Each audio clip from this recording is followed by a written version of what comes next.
नमो नमः बच्चों, मैं हेमा धूत फिर से आप सभी का स्वागत करती हूँ संस्कृत के इस क्लास में। आज हम करने जा रहे हैं कक्षा 8वीं से संस्कृत विषय के 5वें पाठ का दूसरा सेशन और हमारे इस सेशन का नाम है धर्मे धमन पापे पुण्यम, अर्थात धर्म में हमें धक्का मिलता है तथा पाप से पुण्य मिलता है। तो इस पाठ में हमने पिछले सेशन में देखा था कि किस तरह से शिकारी जंगल में जाल बिछाकर और पशु पक्षी और मृग आदि को पकड़कर अपनी जीविका निर्वाह करता है। तो एक दिन ऐसा ही हुआ, उस शिकारी ने जंगल में जाल बिछा दिया और वह घर आ गया। जब दूसरे दिन वह देखने गया कि उसके जाल में कौन से पशु पक्षी फंस चुके हैं, तो वह देखकर एकदम ही अचंभित हो गया कि वहां पर तो पशु पक्षी नहीं बल्कि एक शेर फंस चुका है। तो वह इस डर से कि यदि शेर ने मुझे देख लिया तो वह तो मुझे मार डालेगा, तो वो वहां से चुपचाप जाने लगा। लेकिन जब वह जा रहा था तो शेर ने उसे देख लिया और कहा कि तुम मुझे छुड़ाओ, यदि तुम मुझे छोड़ोगे तो मैं तुम्हें वादा करता हूँ कि मैं तुम्हें नहीं खाऊंगा। यह सुनकर इंसान ने उसे छोड़ दिया, उसे जाल से मुक्त करा दिया। अब जाल से मुक्त होने के बाद में शेर तो कहता है कि मुझे बहुत प्यास लगी है, मुझे पानी पिलाओ। तो वह नदी का जल पिलाता है शिकारी उसे। तब कहता है कि मेरी प्यास तो बुझ गई है, लेकिन अब मुझे भूख लगी है तो मैं तुम्हें खाऊंगा, शेर कहता है शिकारी को। तो शिकारी कहता है कि अरे, मैंने तो तुम्हारी मदद की है, मैंने तो तुम्हें छुड़ाया है और मैंने धर्म किया, तो तुम मुझे क्या दे रहे हो, मुझे क्या फल मिल रहा है, धक्का दे रहे हो। तो वो कहता है हाँ, धर्म में हमेशा धक्का ही मिलता है और पाप में हमेशा पुण्य मिलता है। चाहे तो किसी से भी पूछ लो, चाहे तो इस नदी से पूछ लो। तो जब वह शिकारी उस नदी से पूछता है तो नदी भी कहती कि हाँ, धर्म में धक्का और पाप में पुण्य मिलता है। मैं धर्म करती हूँ, मुझे धक्का मिलता है, लोग पाप करते हैं, उन्हें पुण्य मिलता है। मतलब वो अपनी सारी गंदगी मेरे अंदर धो देते हैं, यहीं पर विसर्जन कर देते हैं, मेरे अंदर छोड़ देते हैं और स्वयं तो चले जाते हैं अच्छे होकर, शुद्ध होकर, और मुझे पूरा गंदा कर देते हैं। तो अवश्य ही धर्म में धक्का है और पाप में पुण्य है। तो यह सुनकर यह तो शिकारी तो हताश हो गया। यहाँ तक हमने पिछले सेशन में किया था। अब हम यहाँ से आगे बढ़ेंगे। चंचल वृक्षमः उपगम्य अपृच्छतः। तब वह चंचल शिकारी जो है वह वृक्ष के पास जाकर पूछने लगा। उपगम्य, वृक्षम यानी वृक्ष, उपगम्य यानी पास, उसके पास, अपृच्छतः पूछने लगा। वृक्षः अवदत्, तब वृक्ष ने भी कहा, मानवाः अस्माकं छायायां विरमन्ति, मतलब हमारी छाया में विश्राम करते हैं। अस्माकं फलानि खादन्ति, हमारे दिए हुए फल खाते हैं। पुनः कठारेह प्रहत्य असभ्यदा सर्वदा कष्टम ददति, लेकिन फिर भी वह उस कठारे यानी आरी, जिससे हम पेड़ों पर प्रहार करते हैं, पेड़ों को काटने के लिए जो यूज करते हैं, कुल्हाड़ी जिसे हम कह सकते हैं, तो उसका प्रहार, कुल्हाड़ी का प्रहार हम पर करते हैं और हमें कितना कष्ट होता है, असंभ्य यानी कितना कष्ट होता है, वह उस बिल्कुल नहीं सोचते और हम पर प्रहार करते हैं, हमें दर्द देते हैं। जब देखो तब हमें दर्द देते रहते हैं। यत्र कृत्रापि छेदनम कुर्वन्ति, जब भी उनका मन करे तब हमें वो छेद कर देते हैं, हमें यह दर्द देते हैं। तो अवश्य ही धर्मे धम्मन पापे पुण्यम भवति एव, तो जरूर ही धर्म करने पर धक्का मिलता है और पाप करने से पुण्य मिलता है। तो जो व्याघ्र कह रहा है वह बिल्कुल सत्य है। तो यह वृक्ष कहता है चंचल को। अभी इस पाठ के ही शब्दार्थ में दे रही हूँ। उपगम्य यानी पास जाकर, विरमन्ति यानी विश्राम करते हैं, कुठारे कुल्हाड़ियों से, प्रहत्य प्रहार करके, छेदनम काटना। हम आगे फिर से कंटिन्यू कर रहे हैं। तो समीपे एका लोमशिका बद्री गुल्मानां पृष्ठे निलिना एता वार्ता शृणोति स्म, यानी समीपे यानी पास में ही, एक लोमशिका यानी लोमड़ी, बद्री गुल्मानां, बद्री यानी बेर, गुल्मानाम यानी झाड़ियां, बद्री की झाड़ियों के पीछे, पृष्ठे यानी पीछे, निलिना यानी छिपकर, ऐता वार्ता शृणोति स्म, ये सब बातें सुन रही थी, है ना। समीपे एका लोमशिका बद्री गुल्मानां पृष्ठे निलिना ऐता वार्ता शृणोति स्म, मतलब पास ही एक बेर की झाड़ियों के पीछे लोमड़ी जो है छिप कर ये सारी बातें सुन रही थी। सा सहसा चंचल मुपसृत्य कथयति की वार्ता, तो वह सहसा ही अचानक से उस चंचल के सामने आ गई और कहने लगी, क्या बातचीत हो रही है, का वार्ता, क्या बातचीत हो रही है। माम अपि विज्ञापय, मुझे भी बताओ। सह अवदतः, फिर चंचल यानी कि शिकारी कहता है, अहह मातृस्वसह, यानी कि ओहो मेरी मौसी। फॉक्स को, लोमड़ी को हमेशा मौसी का दर्जा दिया जाता है, तो वह भी मौसी कह रहा है। अवसरे त्वं समागतवती, यानी अच्छा हुआ जो तुम सामने आ गई। मया अस्य व्याघ्रस्य प्राणाः रक्षिता, आप कृपया करके इस व्याघ्र से मेरी रक्षा करें। परम एषः मामेव खादितुमः इच्छति, और क्योंकि यह वाघ जो है मुझे खाना चाहता है।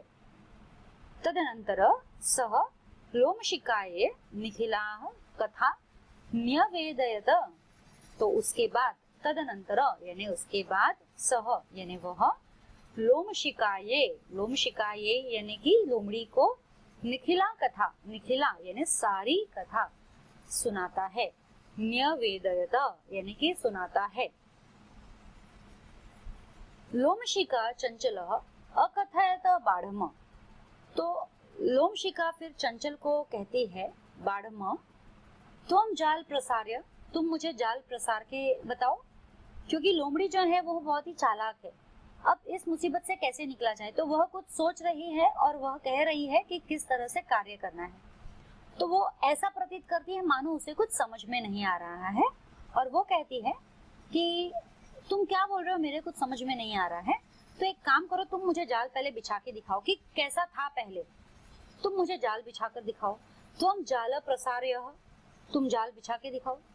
पुनः सा व्याघ्रहम अवदत, केन प्रकारेण त्वम एतस्मिन् जाले बद्ध इति अहम प्रत्यक्ष द्रष्टुमिच्छामि, यानी कि पहले तो वह चंचल को कहती है कि तुम मुझे जाल बिछा कर दिखाओ। चंचल जाल बिछा देता है। फिर वह व्याघ्र को कहती है यानी शेर को कहती है कि तुम किस प्रकार उसमें बंद हुए थे, मुझे वहां बंद होकर बताओ, तब मैं सोचूंगी कि कैसे करना है, क्या हुआ होगा, मुझे पूरा मेरे आंखों के सामने हालचाल देखना है, उसके बाद ही मैं कुछ उपाय बता सकती हूँ। तो शेर व्याघ्र बेचारा गया बताने के लिए कि देखो मैं इस प्रकार वहां बंद गया था।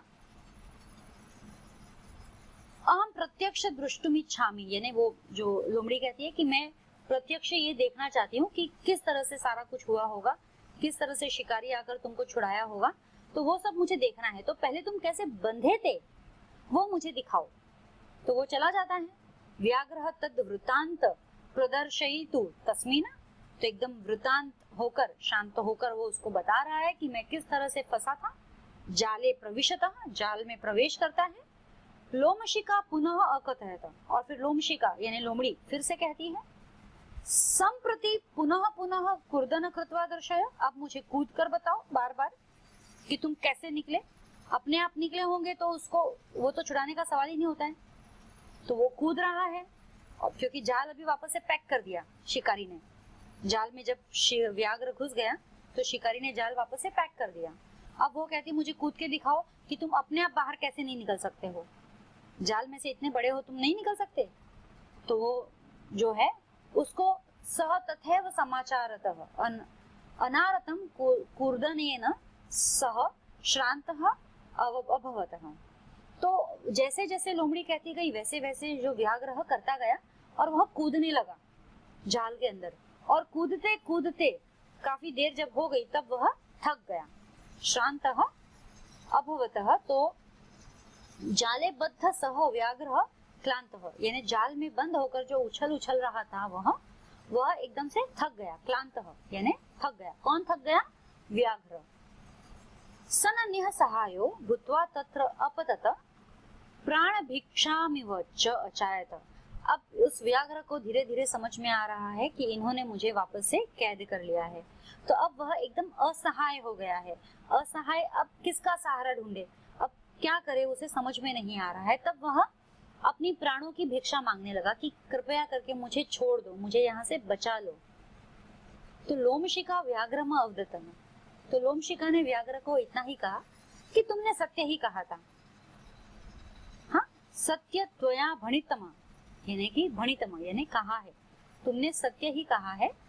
धर्मे धमन पापे पुण्यम तू भवति एव, कि धर्म करने से पाप होता है, कि धर्म करने से धक्का लगता है और पाप करने से पुण्य मिलता है।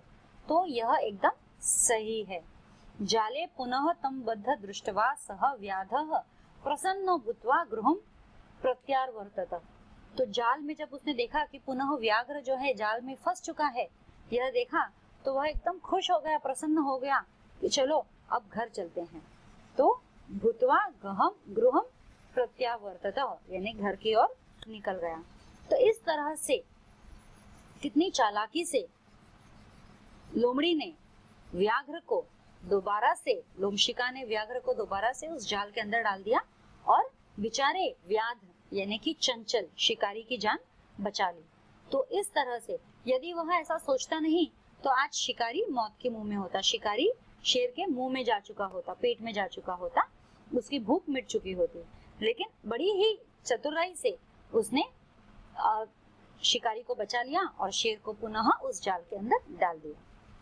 तो यहाँ हमारा जो ये चैप्टर है ये खत्म होता है। अब हम आगे इसके शब्दार्थ, पहले जो यहाँ तक जो पैसेज है उसके शब्दार्थ करेंगे और उसके बाद में दोबारा से पूरे चैप्टर के शब्दार्थ हम एक बार दोहराएंगे। लोमशिका यानी लोमड़ी, निलीना यानी छुपी हुई, उपसृत्य यानी समीप जाकर, मातृस्वसह यानी है मौसी, समागतवती पधारी आई, निखिलाम संपूर्ण यानी पूरी, बाढ़म ठीक है अच्छा, प्रत्यक्षम अपने समक्ष या सामने, वृतांतम पूरी कहानी, प्रदर्शयति तुम प्रदर्शन करने के लिए, प्राविशत यानी प्र और अविशत यह संधि है, प्रवेश किया, कुर्दनम उछल कूद, अनारतम लगातार, श्रांतः थका हुआ, प्रत्यावर्ततः प्रति आवर्ततः यह वापस एक संधि है, लौट आया। तो यहाँ तक हमारे जो अभी हमने चैप्टर पढ़ा है वहां तक के समानार्थी शब्द है, शब्दार्थ है। अब हम जो है दोबारा से पूरे पाठ के समानार्थी शब्द करके एक बार फिर से अच्छी तरह से समझ लेंगे। शब्दार्थ जो है मैं दोहरा रही हूँ, आप मेरे साथ साथ बोल सकते हैं या उच्चारण कर सकते हैं इनका। धमनम धौंकना या धक्का, क्रूरतापूर्ण कार्य, व्याध यानी शिकारी बहेलिया, स्वीयाम यानी स्वयं की, दुर्भाग्यत यानी दुर्भाग्य से, बद्ध बंधा हुआ, पलायनम पलायन करना भाग जाना, न्यवेदयत निवेदन किया यह भी संधि वाला शब्द है, मोचयिष्यसि मुक्त करोगे छुड़ाओगे, निर्सार्यत निह प्लस असार्यत निकाला, क्लांतः थका हुआ, पिपासुः प्यासा, शमय शांत करो या मिटाओ, बुभुक्षितः भूखा, भणितम कहा, प्रक्षालयन्ति धोते हैं, विसृज्य छोड़कर, निवर्तन्ते चले जाते हैं लौटते हैं, उपगम्य पास जाकर, विरमन्ति विश्राम करके, कुठारे कुल्हाड़ियों से, प्रहत्या प्रहार करके, छेदनम काटना, लोमशिका यानी लोमड़ी, निलिना छिपी हुई, उपसृत्य समीप जाकर, मातृस्वशः हे मौसी, समागतवती पधारी आई, निखिलाम संपूर्ण पूरी, बाढ़म ठीक है अच्छा, प्रत्यक्षम अपने समक्ष सामने, वृतांतम पूरी कहानी, प्रदर्शयितुम, प्रदर्शयितुम प्रदर्शन के लिए, प्रविशत यह भी एक संधि वाला शब्द है, प्रवेश किया, कूर्दनमः उछल कूद, अनारतम लगातार, श्रान्तः थका हुआ, प्रत्यावर्ततः यानी लौट आया। So what did we learn today? बच्चों आज हमने क्या सीखा? आज हमने एक अधूरी कहानी को पूरा किया है, जिसमें एक यही दर्शाया जाता है कि चालाकी से हम किसी भी मुसीबत से बाहर आ सकते हैं। और हमने शब्दार्थों को दोबारा से पूरे पाठ का जो पहले सेशन में आए हैं, इस सेशन में आए हैं, दोहराया है। और इसके साथ ही हमारा आज का ये सेशन समाप्त होता है। फिर मिलेंगे अगले सेशन में, तब तक के लिए धन्यवाद।